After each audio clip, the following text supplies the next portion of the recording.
Bueno, arrancamos una vez más con este programa del Diario de la Reforma en este día miércoles 13 de agosto, miércoles promediando la semana, promediando la quinta semana de convención, lo estoy diciendo bien, ¿no? La quinta semana de laburo de los convencionales que van a reformar parcialmente la constitución de la provincia de Santa Fe. Y nosotros con este programa, el Diario de la Reforma, llegando a una gran cantidad de ciudades de la provincia de Santa Fe, a través de canales, a través de radios, a través de otros canales de streaming también que se sumaron a esta propuesta.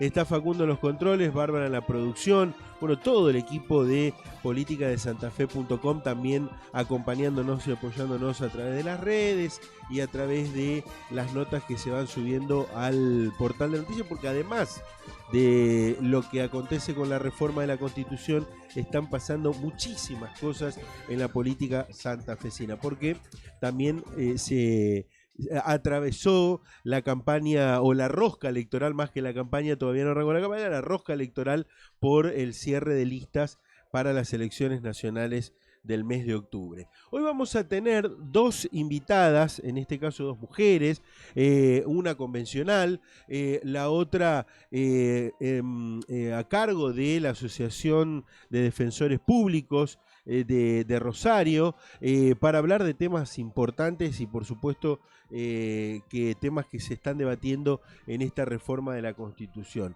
Dayana Gallo Ambrosic, yo te voy a nombrar con los dos apellidos, Dayana, ¿cómo te va? Bienvenida.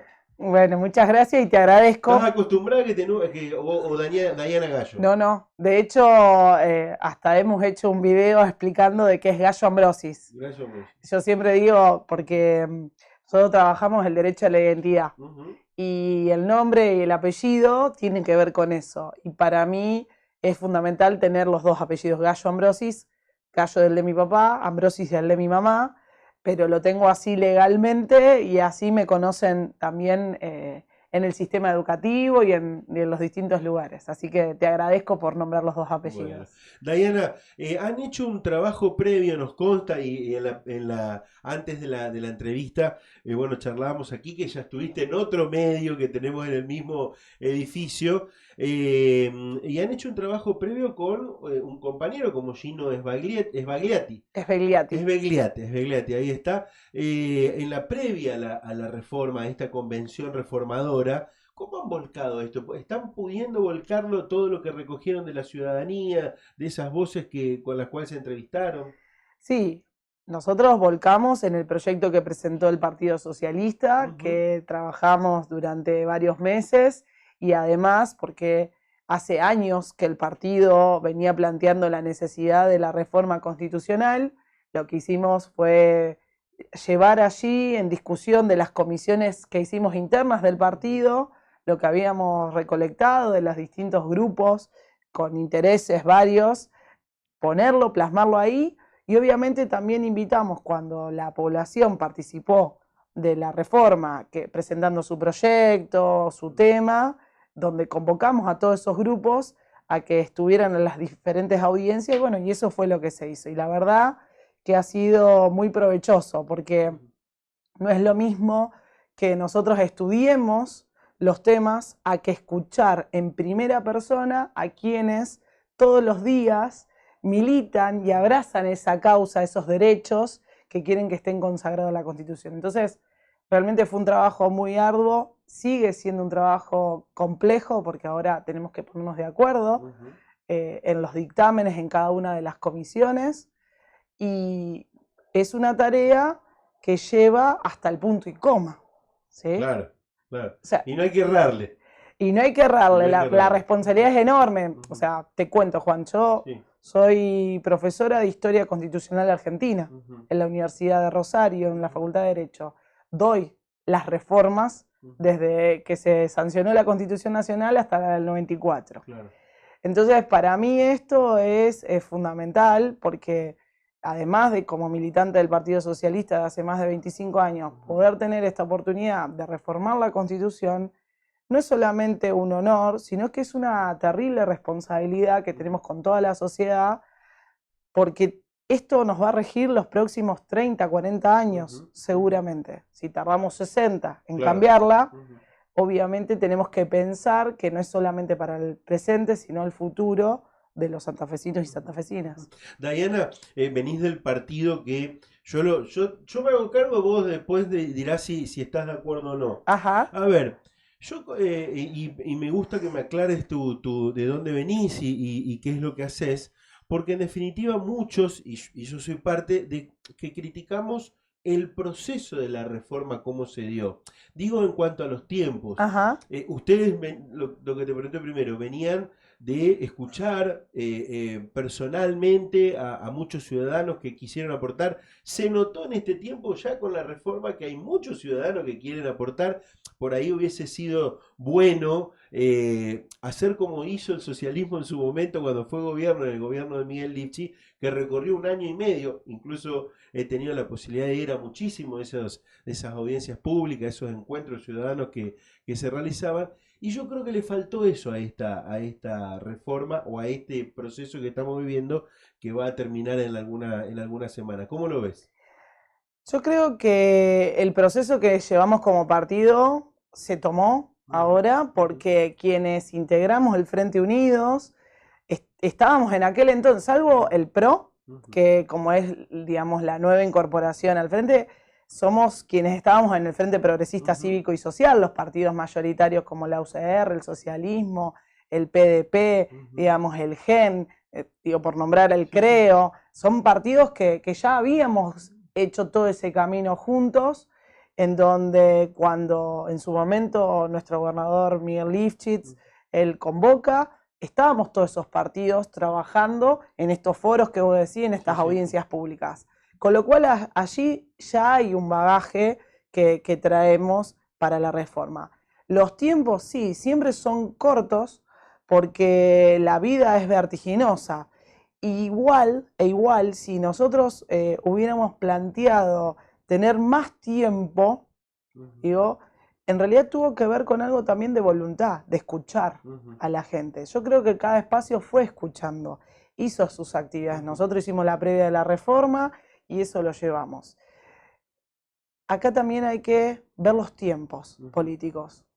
Nosotros llegamos a la ley de la necesidad de la reforma después de haber pasado un montón de gobiernos que quisieron reformar la ley y que no pudimos. Claro. ¿Sí? Y llegamos a este consenso y me parece que es lo importante. Ahora bien, todos los partidos políticos que están, los bloques que están adentro de la convención, estamos discutiendo desde nuestra óptica, pero también habiendo escuchado a toda la población qué tenía para decir. Y obviamente los debates son debates álgidos. A mí me toca estar en 3 comisiones, pero fundamentalmente en Poder Legislativo y Poder Ejecutivo, donde se discute la distribución del poder en la provincia de Santa Fe. Y yo digo, esto, por más que nosotros discutamos la distribución del poder, si no lo ponemos en valor para que seamos mejores quienes accedamos a los cargos, a los ejecutivos, a los legislativos, bueno, no va a tener razón de ser porque todas esas personas somos las que pensamos después las políticas públicas que impactan en la vida de la gente. Entonces, la Comisión de Derechos y Garantía, que es la más amplia, porque ahí no solamente reforma de derechos que ya están, por ejemplo, todo el capítulo que es de educación, la sección que es de educación, que yo vengo de ese lugar también como educadora, bueno, se va a incorporar un montón de cosas, pero además se incorporan temas nuevos que van a transformar la vida de la gente. Pero para eso, todo tiene que estar concatenado. Totalmente. Diana, en esta idea de que cada partido dentro del Frente Unidos, pues están los otros sectores que también han presentado su proyecto de reforma, ¿crees que el socialismo va a poder plasmar sus ideas, va a dejar sus ideas en la Constitución? Y me gustaría que me puntualices cuál de esas ideas es la que, en tu óptica personal, las que más quisieras que queden, digamos, en esta reforma parcial, recordemos, ¿no? Sí, es una reforma parcial. Yo creo que como socialismo aportamos un montón en nuestro proyecto. Ahora estamos llegando a la síntesis de un dictamen de unidos de todos los partidos políticos. En esa síntesis, obviamente, vos tenés que hacer idas y vueltas, concesiones. Bueno, a ver, ¿qué es lo más importante? Yo creo, y puntualmente en la que estoy de Poder Ejecutivo y Poder Legislativo, fue una discusión que dimos y que vamos a seguir dando, pero que entendemos que hay un consenso, o por lo menos una gran mayoría, que es la paridad de género. Claro. La paridad de género es una construcción que es de día a día. Las mujeres estamos en lugares en donde podemos decidir, no solamente porque tenemos la capacidad, porque siempre preguntan, bueno, pero son idóneas, y alguien se pregunta de los hombres que están en esos lugares. Claro. Entonces digo, y no lo dice Diana Gallo Ambrosi, esto lo dice los siglos y los siglos. Siempre hemos tenido una situación de desigualdad de las mujeres y disidencias con respecto a los lugares de poder. Entonces, poder poner la paridad de género dentro de la Cámara de Diputados y Diputadas, poder poner la paridad en la fórmula de gobernador y vice, poder llevar adelante ese proceso, que haya un principio de paridad de género en todos los estamentos, es importantísimo. Porque yo le decía a muchas compañeras que por ahí pensaban dentro de la propia convención de que bueno, de que no están de acuerdo, porque la igualdad entre el hombre y la mujer, sí, estamos de acuerdo en la igualdad para todos y todas. Ahora, la propia realidad indica que si no existiera la ley de paridad, muchísimas de las mujeres que están ahí no estarían por su condición, ¿sí? Pero no porque ellas no estén a la altura de las circunstancias, sino porque son sus propios partidos que plantean que no va la paridad de género, que no hay que garantizarla. Claro. Y entonces serían todos hombres. Por ahí, y es más, lo vemos en las fotos en distintas instituciones que todavía son 90 y pico por ciento de hombres y unas pocas mujeres. Bueno, aquí ahora en un ratito vamos a hablar con una mujer que está a cargo de una asociación. El otro día nos visitó otra mujer que está también a cargo de la Asociación de Fiscales. En tu caso, o sea, yo coincido en que tiene que haber esta paridad. Lamentablemente hay que dejarlo en un texto constitucional. O en una ley, ¿no? Para que pase, que es lo que tendría que pasar por una cuestión ya de simple razón, ¿no? Esto de la paridad de género. Contame, Diana, voy a preguntarte por dos discusiones y dos debates que seguramente, bueno, lo de la reelección ya lo vamos a preguntar. Pero sobre todo los decretos de necesidad de urgencia. Creo que ahí en algún momento hubo algunas diferencias fuertes, incluso en el seno de Unidos, pero que va a haber diferencia con el resto de los convencionales, porque hasta acá la provincia no tiene los famosos DNU y ahora los tendría, ¿no? ¿Es así? Es algo que se están planteando algunos partidos políticos. Nosotros desde el socialismo planteamos que no tienen que existir. Y esa discusión estamos llevándola adelante en el seno de Unidos. Entendemos de que vamos a llegar a un acuerdo porque no es necesario poner una figura que ya sabemos no funcionó a nivel nacional y que se hizo un abuso, pensando en que lo que nosotros y nosotras dejemos plasmado en la Constitución va a quedar por mucho tiempo. Y acá hay que ser objetivos al momento de generar estas nuevas normas, estas nuevas reglas, porque hoy estamos unidos a cargo del gobierno. Hoy podemos decir, bueno, nosotros lo vamos a usar de buena manera. Ahora, ¿qué pasa si viene otro color político con otra ideología y que hace abuso de eso? Entonces, la peligrosidad de poner este tipo de instituciones que ya sabemos que no funcionan, porque de hecho a nivel nacional, el otro día cuando en una de las audiencias yo escuchaba de que decían números en donde cada 4 leyes que sancionó el Congreso de la Nación el año pasado salió un DNU. Es terrible, porque tiene que ser algo puntual, excepcionalísimo. Sin embargo, a pesar de estar así contemplado en nuestra Constitución, hay un abuso de esa figura jurídica. Entonces, eso por un lado, nosotros estamos en el Seno Unido discutiéndolo para finalmente llevarlo, pero es como vos bien decís, no hay consenso en general de los distintos bloques en que eso se incorpore al texto constitucional. Diana, bueno, y otra cuestión importante es la edad de los futuros legisladores, ¿no? Yo te voy a contar mi postura personal y después contame lo que... Yo digo, bueno, lo de los 25 años en el Senado me parece bárbaro, que es lo que plantean muchos, y achicar la edad para ser candidato en diputados de 22 a 21 me parece poco. Digo yo, sí, a ver, si los estamos empujando a los chicos a votar a los 16, ¿por qué no pueden ser a los 18 candidatos a diputados, como por ejemplo es en la ciudad de Buenos Aires? Sí, es toda una discusión ¿Cómo lo ves vos? que se da. Ujú, Yo creo que termina siendo un poquito arbitrario ujú, esto de poner edades. ¿Por qué una sí y otra no? claro. Creo que lo que está primando es bajar. Ujú, Hoy actualmente para ser senador son 30 30. años, Ujú, entonces bajar a 25.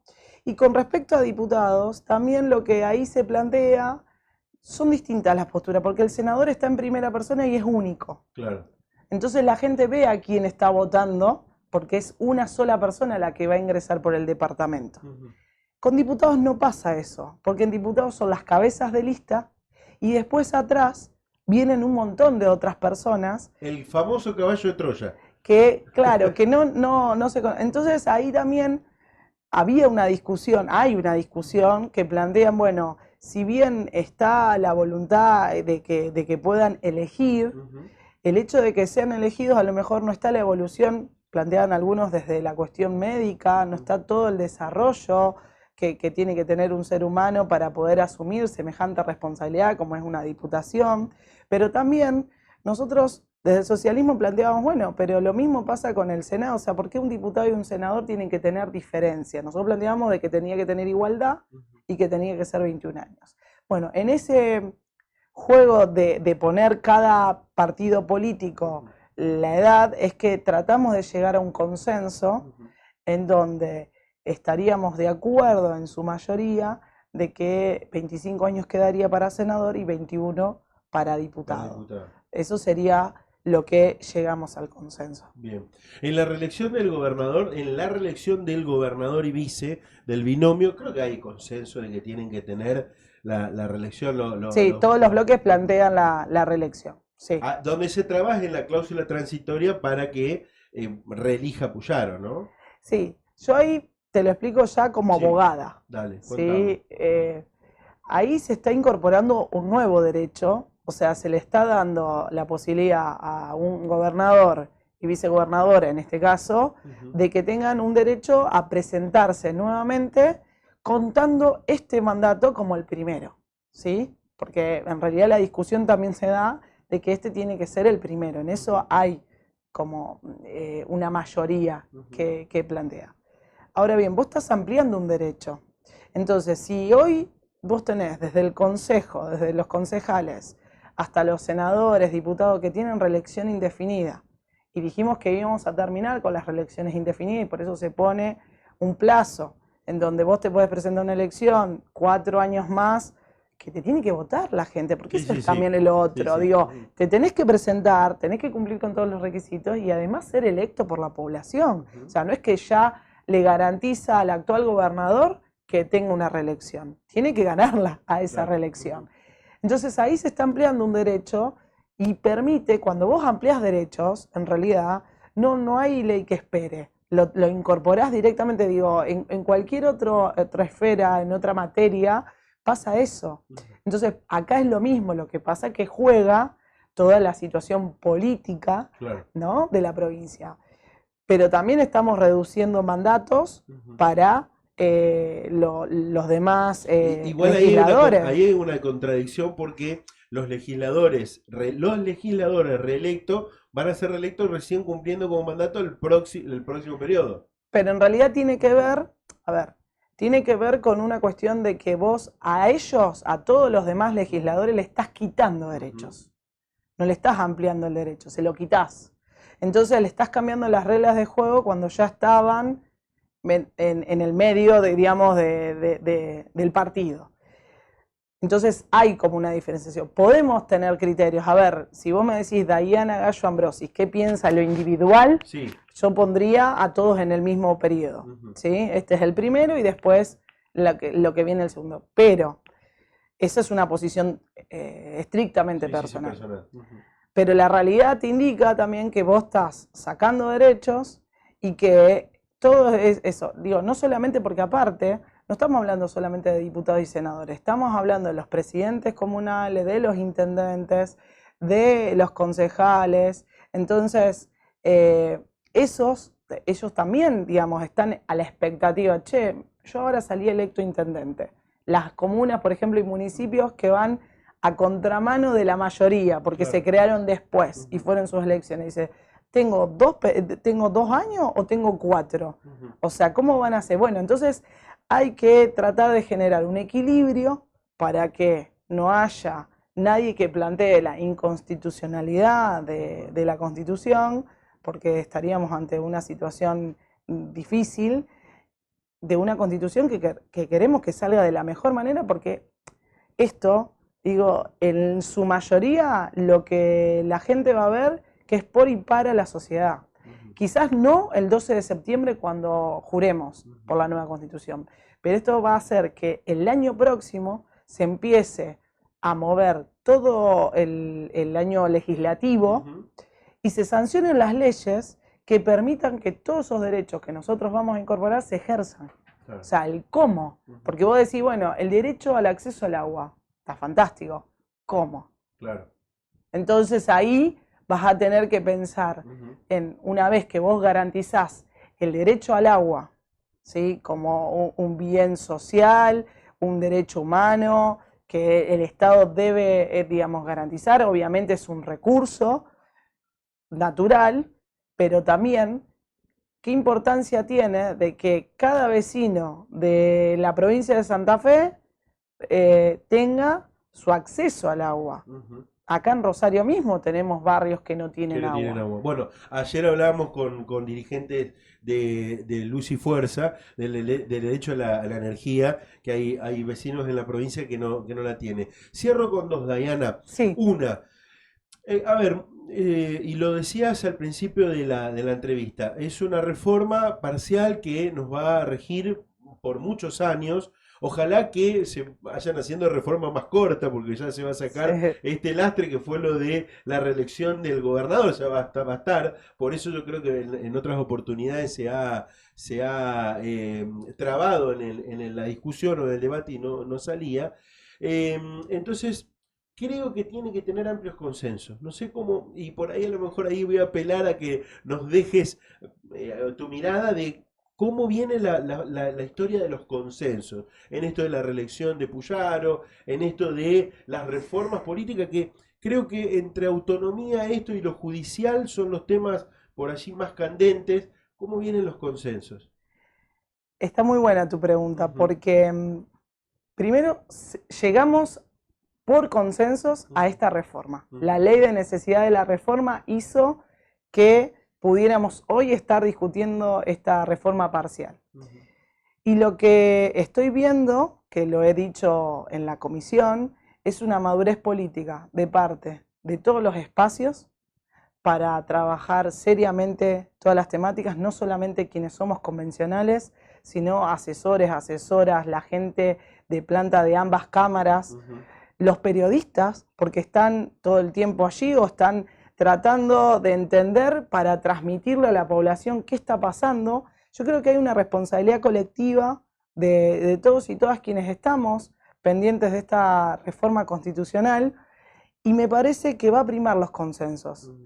El otro día lo decíamos, vamos a tratar de que en los dictámenes podamos ponernos de acuerdo todos los bloques, y si alguno plantea algo en disidencia, bueno, poder plantear que ese artículo o esa cuestión puntual está en disidencia, pero que en su mayoría hay un consenso, que es lo que estamos tratando de generar, y que no vamos a bajar la mayoría, la primer minoría, que es la que tenemos de Unidos, sino que se abren los debates, que damos las discusiones, y que quizás lo que plantee otro actor político de la convención sirva de mejor manera al texto constitucional que lo que tenemos nosotros. Y bueno, creo que eso se está dando. Acá hay que ceder un poquito de todo, ¿no? Exactamente. Es la idea. Cierro con esto. llegan con los tiempos. Creo que ya esta semana hay comisiones como una de las que participás, si no me equivoco acá hay varias comisiones en realidad que ya terminan la etapa de debate y discusión y empiezan con los dictámenes para entregarle a la redactora, ¿no? Exacto, la semana próxima vamos a tener que entregar ya a la redactora los dictámenes, que van a salir en mayoría y en minoría seguramente también habrá. Y sí, vamos a llegar, ¿por qué? Porque habilitamos el primer día de la convención, primero, tomarnos los 20 días, porque era primero un plazo de 40 con 20 días más. Dijimos, no, vamos a trabajar en labor parlamentaria los 60 días. Pero además, le sumamos que podemos sesionar de lunes a domingo a partir de las 10 de la mañana. Con lo cual, entiendo yo que a medida que esto vaya avanzando con los dictámenes y que la redactora pueda ir sintetizando los artículos, bueno, vamos a ir sesionando permanentemente para llegar al 12 de septiembre finalmente jurar por la nueva Constitución. Gracias, Diana. No, gracias a vos. Por la visita. Bueno, y éxitos, éxitos por supuesto para todo lo que están llevando adelante, que es muy importante. Vamos a escuchar, Facu, algo que planteaba en una de las sesiones, en la última sesión, el convencional Marcelo Lewandowski, el senador nacional también, de Activemos, y que es un cambio de juego, planteaba, en cómo se van a llevar, algo lo contó Diana recién, cómo se van a tratar el tema de los dictámenes y esta votación por articulados. A ver, escuchamos. El convencional Lewandowski tiene la palabra.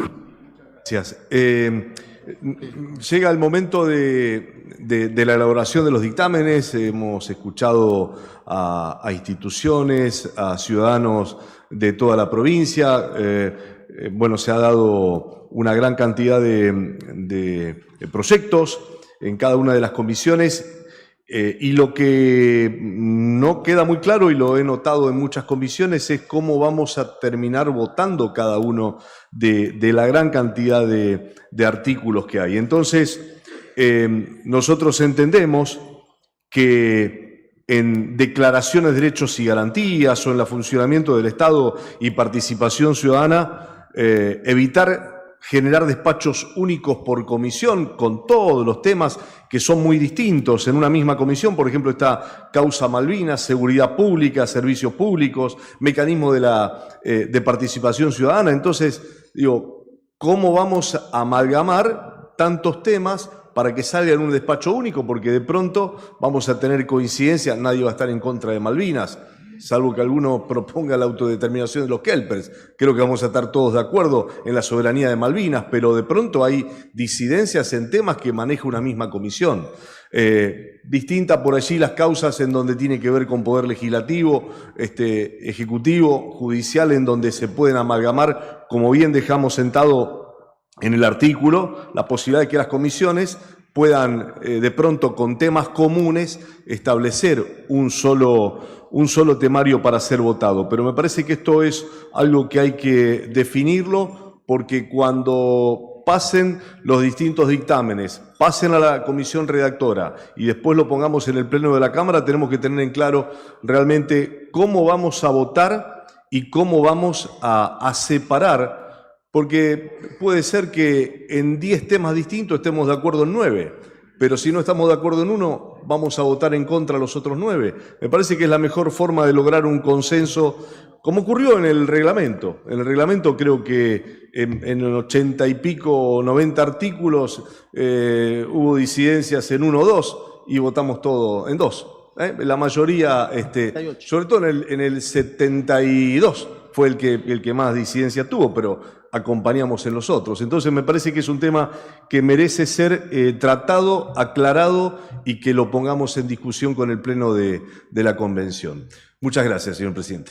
Gracias, convencional Lewandowski. Este proyecto que usted ingresa va a ser girado a las comisiones respectivas para su análisis. Estamos, lo que plantea justamente Marcelo Lewandowski, que es la votación de los despachos de comisión, una manera para evitar el libro cerrado. Esta definición, o bien podría ordenar la comisión redactora en su debate por la articulación del articulado final, o incluso generar mayores cortocircuitos en el frente a frente de los distintos bloques cuando se llegue al pleno de la de la convención, ¿no? Bueno, todavía nos decía Dayana Gallo mientras se retiraba, todavía esto está en debate, o se va a poner en debate, y el lunes se va a terminar de definir si aceptan esta postura o no de la propuesta de Marcelo Lewandowski.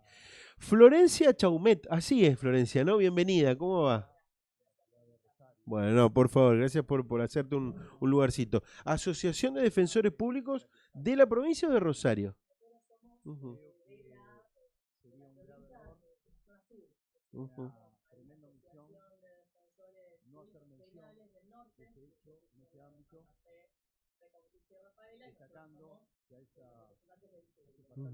Y Venado, y en este tema en realidad estamos actuando en conjunto, presentamos a la convención un documento o una propuesta a las dos asociaciones, así que se podría decir que somos los defensores penales de la provincia. De la provincia. Bueno, contame Florencia, ¿por qué consideran que el reconocimiento constitucional del Servicio Público Provincial de la Defensa Penal es tan crucial en esta reforma? Bueno, nosotros cuando nos enteramos de la reforma, en realidad lo primero que hacemos es recibirlo con mucho entusiasmo, con mucha alegría. Hoy por hoy la defensa pública no tiene reconocimiento constitucional en la provincia de Santa Fe, y esto que habilita la ley de la reforma de la Constitución nos parece muy importante. ¿Por qué? Porque en definitiva lo que hace la defensa pública es garantizar algo que es nada más y nada menos que el acceso a la justicia de la población y de sectores de la población que son los más vulnerables.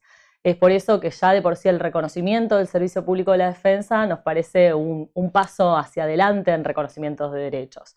Nosotros cumplimos un rol como decía, de acceso a la justicia. Representamos actualmente el Servicio Público de la Defensa es penal, es decir, defendemos a las personas que están imputadas en una causa penal, pero además en nuestra propuesta lo que hace es traer a colación un debate histórico, que es que haya una defensa integral para las problemáticas de la gente. En realidad las personas tienen problemas, no se van dividiendo por compartimentos estancos, sino que lo que vemos a raíz de todos estos años de defensa pública, no solo en el Servicio Público de la Defensa Penal, también en la defensa en el viejo sistema que era escrito, que la gente viene con problemas y que se van conectando entre sí. No es necesariamente estoy con este problema en la justicia penal, sino que también hay problemas de salud, de familia, laborales, que están todos íntimamente vinculados, y la gente más vulnerable necesita que se trabaje en conjunto esto.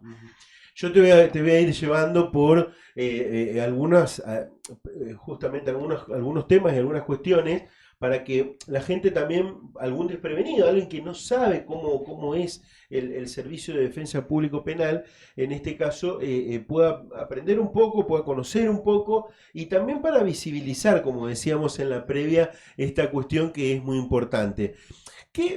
Si tuvieran posibilidad de charlarlo, ¿qué riesgos corre el Servicio Público de la Defensa que no quede plasmado esto por reforma y que solamente vaya por una ley, por ejemplo? Bien, bueno, eso es muy importante lo que preguntás, porque precisamente lo que hace la defensa en un sistema, nosotros hablamos de sistema acusatorio, en un debido proceso, para que un juez, que es quien resuelve en definitiva un conflicto, pueda resolver de una manera imparcial, tiene que haber dos partes que estén enfrentadas y que se controlen mutuamente. Por un lado, la Fiscalía, el Ministerio Público de la Acusación, y por el otro, posicionarse una defensa que tiene que ser fuerte, que tiene que tener recursos y que tiene que tener, lo que decimos, igualdad de armas para poder ocupar el rol que le toca en el proceso penal, que es controlar precisamente o contrarrestar la acusación de la Fiscalía. Por eso es muy importante señalar cuál es el rol que tiene la defensa. Nosotros lo dijimos en varias oportunidades, ¿no? Defendemos delitos, defendemos derechos dentro de un proceso, que se garantice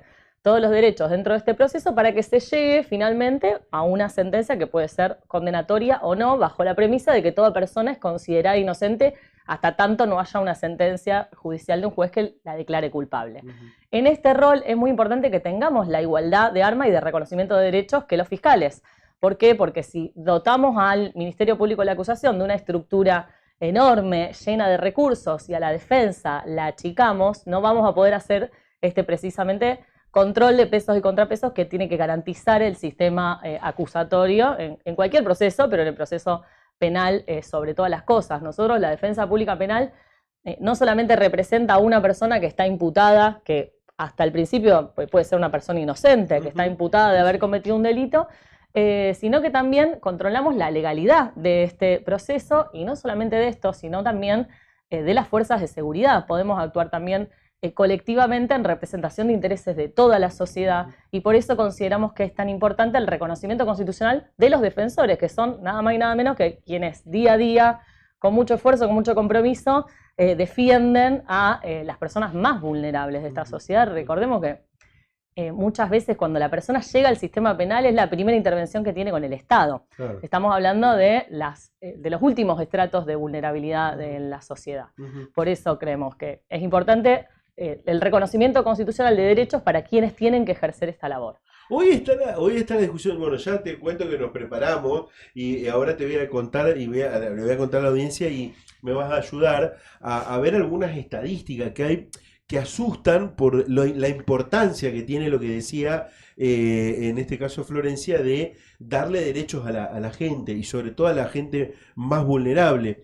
Ahora, hoy está la discusión y esta dicotomía que se lleva adelante en la convención, que es autonomía, extrapoder o por alguno de los poderes del MPA y el Servicio Público de la Defensa. ¿Ustedes qué posición tienen? Bien, en ese punto es uno de los puntos debatidos, no solamente en la defensa, sino en el MPA, ver si siguen formando parte del Poder Judicial o se van como un órgano extrapoder. Nosotros estudiamos bastante este tema cuando se forma esta asociación y sale la ley habilita la reforma. Estuvimos estudiando sistemas comparados, qué era lo mejor, qué era lo peor. Creemos que, en definitiva, la nomenclatura o el rótulo de dónde estar no es lo esencial si no vamos a garantizar realmente que el organismo funcione de una manera autónoma, con autarquía financiera, con autonomía y con independencia de injerencias externas. ¿Qué quiero decir con esto? Hay a lo largo de todo el país sistemas acusatorios con defensas que están dentro del Poder Judicial o cumpliendo la función judicial que funcionan muy bien,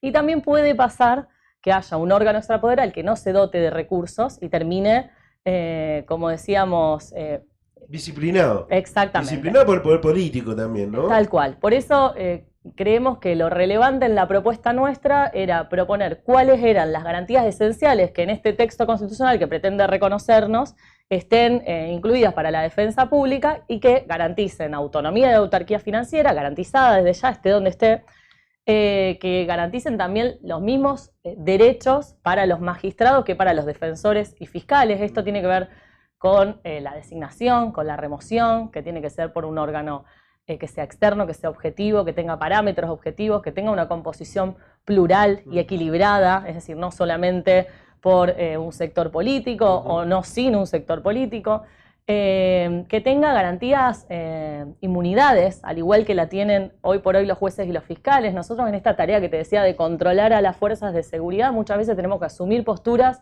que son un tanto comprometidas, si se quiere. Un defensor tal vez tiene que denunciar a un cargo ejecutivo por violación de derechos humanos, tareas que son comprometedoras, también tener la misma inmunidad de arresto, que no se pueda detener a una persona salvo que esté cometiendo desde ya un flagrante delito. No se trata de tener prerrogativas particulares ni estar haciendo una defensa corporativa, sino de otorgar los mismos derechos a los defensores que los que tienen los jueces y fiscales. También el derecho de remuneración, desde ya, que esto es un... Sí, que es lo más importante, ¿no? Y un reclamo... No es lo importante, pero es importante. Es importante que haya igualdad entre todos los actores. Nosotros tenemos un reclamo que es histórico hay defensores de menor categoría, si se quiere, en la remuneración cuando hacen la misma tarea que el resto de los defensores, que no están equiparados a los jueces en salario. Eso también es un reclamo de la asociación. ¿Y en fiscales? Lo mismo. ¿Es más alto el salario del fiscal que del defensor? No.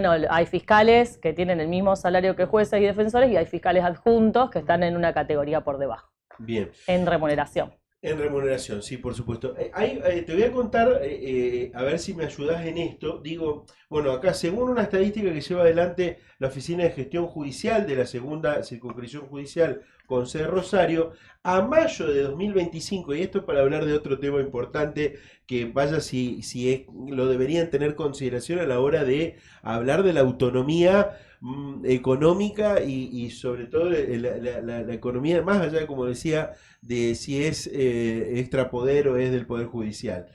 A mayo de 2025 la defensa pública tiene una cobertura del 76% de las causas, alrededor del 83% de los juicios orales. Un dato que muestra la enorme carga de trabajo que tienen los defensores, a los que hacen frente con recursos humanos limitados. En la jurisdicción Rosario incluye, ayúdame y cortame si no tenés que hacerlo, San Lorenzo, Villa Constitución, Casilda y Cañada de Gómez. Exacto. Son hasta, insisto, mayo de 2025, 28 los defensores públicos, 2 abocados exclusivamente a las causas de menores, 3 a ejecución penal, 2 dedicados a medidas alternativas y el resto trabaja en la trinchera llevando casos desde la investigación penal preparatoria para terminar un juicio. Bueno, obviamente que este panorama se contrapone con las otras patas del sistema. Jueces en la jurisdicción segunda hay 32, hay que ver los números porque por ahí cambiaron en el último mes.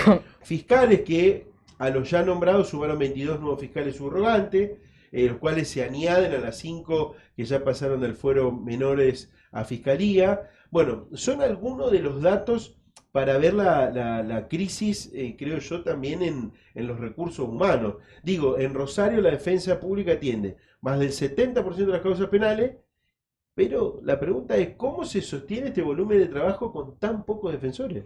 Y la verdad es muy difícil, estaba pensando en los números que decía porque no los tengo, no los traje conmigo, pero sí, no sé si en ese número está contabilizado solo los de Rosario o los distritos, pero los distritos, sin ir más lejos, San Lorenzo, que es un distrito con una criminalidad altísima y una carga de trabajo altísima, y solamente 2 defensores, en Casilda 1, en Cañada 1, claro. Y porque hay ahora, porque no hubo durante mucho tiempo y lo cubríamos los defensores de Rosario. La situación actual es muy grave, de colapso del sistema. De hecho, lo dijo la defensora provincial cuando fue invitada a la convención, que somos menos defensores públicos penales que al inicio del sistema.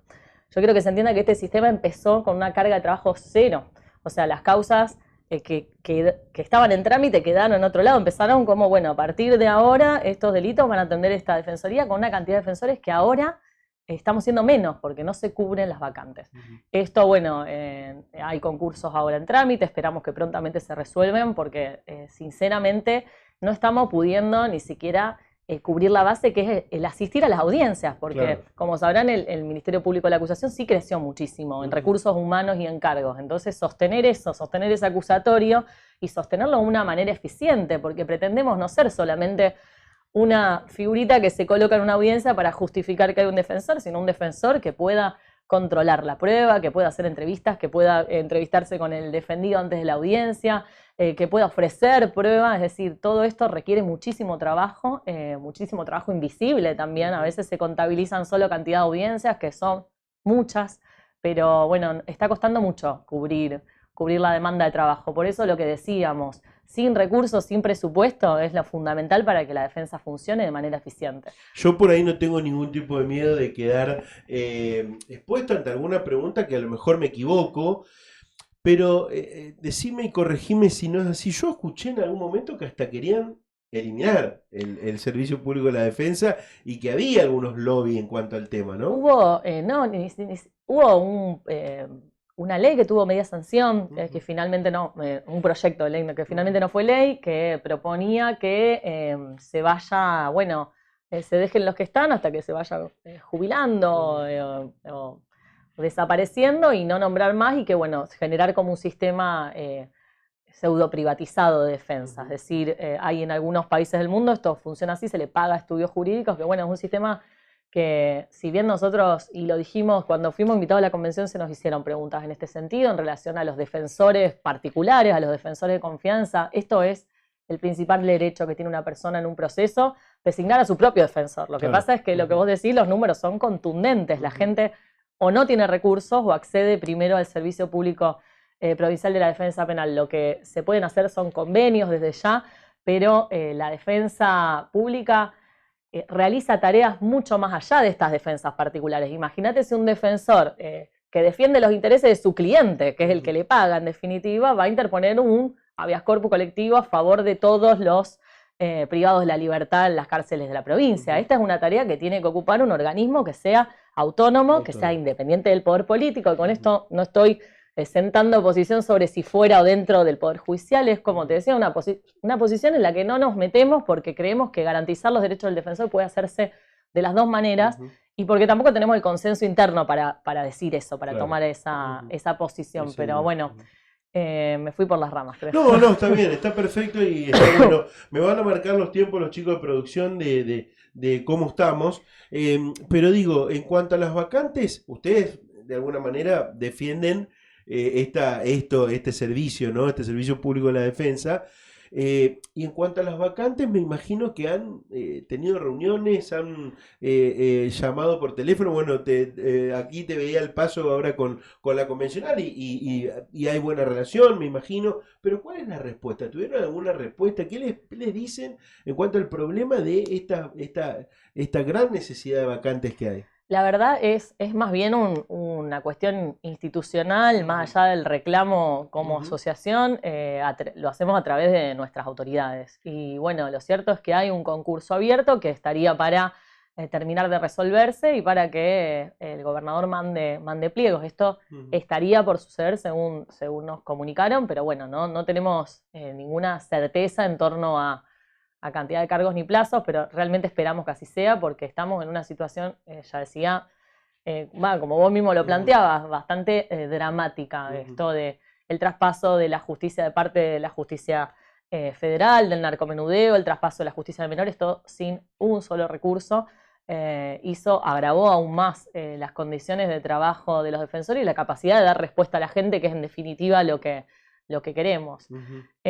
Yo te voy llevando de lo político y lo institucional a lo práctico y a lo terrenal.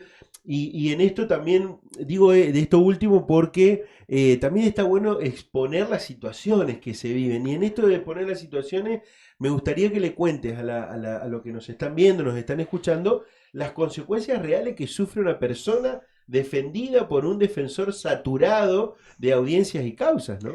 Y es muy difícil. Imagínense, yo recién, te escuchaba, cualquier persona puede estar en algún momento inmersa en un proceso penal, ¿no? A veces se piensa en el defensor público penal como el defensor de delincuentes o el que quiere garantizarle la impunidad a los choros y se habla de esa forma. Nosotros lo vemos y cualquier persona puede estar o puede tener algún familiar, algún conocido involucrado en una causa penal y realmente hoy por hoy está siendo difícil para nosotros hasta cubrir la base de las audiencias. Como yo te puedo poner un ejemplo muy concreto y es el de la justicia penal juvenil. La justicia penal juvenil se modificó a partir del 21 de junio y todos los cargos de quienes eran en el otro sistema, inclusive defensoras, pasaron a ser fiscales. Claro. Es decir, no solamente no se dieron recursos a la defensoría, sino que se multiplicó de una forma la contraparte y hoy por hoy tuvimos que sacar, vos dijiste recién 2 defensoras, yo soy una de ellas, 2 recursos de mayores a menores, es decir, agravando la situación de las personas mayores de edad y generando un sistema para los jóvenes adolescentes sujetos a proceso penal solamente con 2 defensoras, lo cual es muy difícil de sobrellevar. Es decir, esperamos que el reconocimiento constitucional pueda dar precisamente esto, una base para que, al principio me preguntaste y no lo respondí, creo, ¿por qué es importante que no sea solo por ley? Bueno, porque la Constitución es la ley máxima de la provincia, claro. Es decir, nos aseguramos de que luego con una ley posterior no se pueda ni desvirtuar ni borrar lo que nuestra Carta Magna va a disponer, que es más derechos y más acceso a la justicia. Dependiendo de los humores políticos de quien esté a cargo, ¿no? Exacto, sí. Esto último. También hay otra cuestión, que es el sistema informático que hoy no tienen, ¿no? Entiendo yo que esto también hay que adecuarlo porque de alguna forma limita también la calidad de la defensa, ¿no? Bueno, sí, eso es histórico, la defensa no cuenta con un sistema muy precario, yo creo que se está trabajando en eso, pero bueno, de nuevo son cuestiones más bien de la gestión y no, nosotros somos, simplemente representamos a los defensores y defensoras que forman la asociación, pero sí sería algo muy positivo también trabajar en recursos no solamente humanos, sino materiales para la defensa, pues. Cierro con estas dos. Siempre en las cuestiones estas importantes que, bueno, por allí están, viste que tenés estas cuestiones del día a día, de que la gente lo siente como que es sumamente necesario porque para el colectivo es necesario, y hay otras que dicen, no, pero yo no lo voy a necesitar como lo planteaban. De todas formas, más allá de esto último, ¿sienten que la sociedad civil en estos últimos tiempos lo ha entendido en el reclamo, en el pedido este que están haciendo? Nosotros, bueno, hay un montón de posicionamientos y en general esa es la primera respuesta, pero cuando uno conversa con la gente en realidad quiere que se garanticen los derechos, ¿no? Porque no estamos, de nuevo, no estamos pidiendo que de hecho, garantizando un proceso justo y un proceso acusatorio y igualdad de armas, garantizamos que el verdadero culpable tenga una condena. O sea, hoy por hoy eso también queremos que se entienda. Si no hay defensores, no van a poder condenar gente, porque no está habiendo defensores para mandar las audiencias, porque se nos llama, por ejemplo, para que estemos en 2 audiencias al mismo tiempo, lo cual es físicamente imposible. Entonces, no es solamente un derecho para la persona sometida al proceso penal, sino también para la víctima, de que se pueda realmente condenar y pueda haber justicia en el caso concreto y que no quede también impune el verdadero culpable. Es decir, cumplimos una función que es muy importante para el proceso en sí, y creo que eso es importante que lo señalemos, porque a veces, bueno, lo primero que se piensa es en eso, en que garantizamos, no sé, aunque estamos defendiendo o intentando de que la gente no reciba una condena. Y déjame decirte algo y decirlo, y en esto quiero que voy a hacerme cargo y te saco a vos de esta cuestión. También esta cuestión hay que dejar de ver esta cuestión de nunca me va a pasar. Nunca me va a pasar. Entonces no me interesan los temas porque como nunca me va a pasar, bueno, hasta que te pasa y hasta que necesitas, bueno, que en este caso ser asesorado, ser acompañado, incluso como lo decías, a lo mejor en la primera parte y hasta que después logres algún otro defensor ya privado, pero indudablemente que el servicio que tienen ustedes es importante y cumple también con el tema de los derechos, de que no todos tenemos las mismas condiciones económicas, y es por eso que esas personas también las personas que por ahí no tienen condición económica se merecen también tener una buena defensa, ¿no? A veces hay vulnerabilidad que no es tanto económica, pero sí social. Entonces este acceso que vos decías a la primera defensa a veces se da en la defensoría y después se hacen derivaciones o puede haber sistemas de prestadores para derivar al colegio de abogados. Esto es algo también a trabajar o a reforzar. Pero sí, lamentablemente a todos nos puede pasar en algún momento estar en ese lugar. Cierro con esto, Florencia. Si la reforma no les otorga el rango que buscan, ¿qué escenario prevén para los próximos años? La verdad, tenemos mucha confianza en que sí, porque hemos visto los proyectos de la mayoría de los bloques y son en este sentido.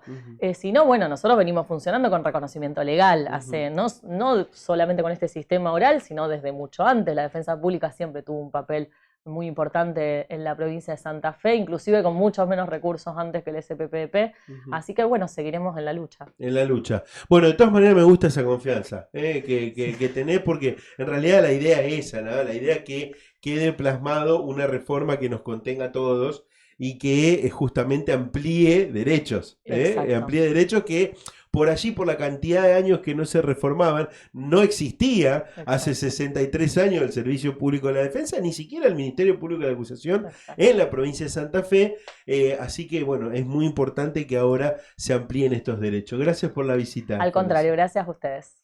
Bueno, ¿cómo estamos con el tiempo, Facu? ¿Ya estamos? Bueno, me está marcando aquí Facu el tema del tiempo. Bueno, cumplimos este miércoles con un programa realmente con mucha información, con las 2 visitas que hemos tenido, la convencional Dayana Gallo, con, en este caso, Florencia de la Asociación de Defensores Públicos, Chaumet, de la Asociación de Defensores Públicos de Rosario. Hemos escuchado al convencional Lewandowski. Está, bueno, hoy un miércoles que mañana vamos a tener seguramente alguna información. vamos a tratar de escuchar algunas voces porque se desarrolló durante el día de hoy la audiencia pública por la autonomía municipal en la ciudad de Santa Fe, la última audiencia pública en esta comisión. Bueno, muchas novedades en los próximos días y se vienen horas cruciales porque ya empiezan a dictaminar para que la redactora se vaya poniendo en el texto lo que realmente va a quedar en la Constitución. La semana que viene vamos a tener, porque me lo han pedido y quiero terminar el programa con esto, vamos a tener a especialistas en reformas constitucionales hablando justamente de lo que va a pasar en la comisión redactora, cómo se va a redactar la nueva constitución o la reforma parcial de la constitución y sobre todo cómo se va a votar luego todo lo que se deje plasmado en el texto. Así que quédense tranquilos que ya estamos trabajando en la producción con respecto a este tema. Gracias por estar del otro lado, nos reencontramos. Chau, chau.